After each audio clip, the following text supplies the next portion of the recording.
Good morning.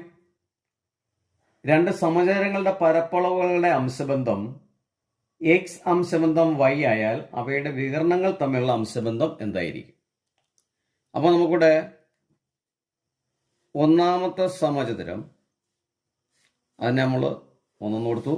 രണ്ടാമത്തെ സമചതുരം നമ്മൾ രണ്ടെന്നും കൊടുത്തു. അങ്ങനെയാണെങ്കിൽ ഒന്നാമത്തെ സമചതുരത്തിന്റെ പരപ്പളവ് നമുക്ക് A1 എന്ന് വിളിക്കാം.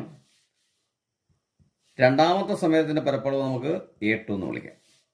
അപ്പം A1 അംശബന്ധം A2 ഇതാണ് പറഞ്ഞിരിക്കുന്നത്. അപ്പം അവയുടെ അംശബന്ധം എന്ന് പറയുന്നത് എക്സ് അംശബന്ധം വൈ.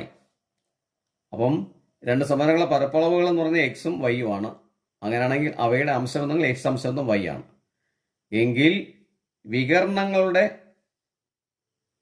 അംശബന്ധം എന്തായിരിക്കും? അപ്പൊ ഇത് നമുക്ക് D1 എന്ന് കൊടുക്കാം, ഇത് നമുക്ക് D2 എന്ന് കൊടുക്കാം. therefore D1 അംശബന്ധം D2 is equal to √x അംശബന്ധം √y ആയി. അപ്പൊ നമുക്കൊരു ഉദാഹരണം നോക്കാം.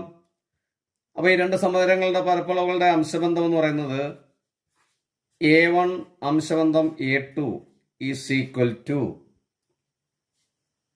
9 അംശബന്ധം 25 ആണ്. അങ്ങനെയെങ്കിൽ അവയുടെ വികരണങ്ങളുടെ അംശബന്ധം എന്ന് പറയുന്നത് D1 അംശബന്ധം D2 ഈസ് ഈക്വൽ ടു √9 അംശബന്ധം √25 ഈസ് ഈക്വൽ ടു 3:5. അപ്പോൾ നമ്മുടെ ഇന്നത്തെ ക്ലാസ് നിങ്ങൾക്ക് എല്ലാവർക്കും മനസ്സിലായി കാണും എന്ന് വിചാരിക്കുന്നു. അങ്ങനെയെങ്കിൽ നമ്മുടെ ചാനൽ ലൈക്ക് ചെയ്യാനും സബ്സ്ക്രൈബ് ചെയ്യാനും മറന്നു വരുത്. Thank you.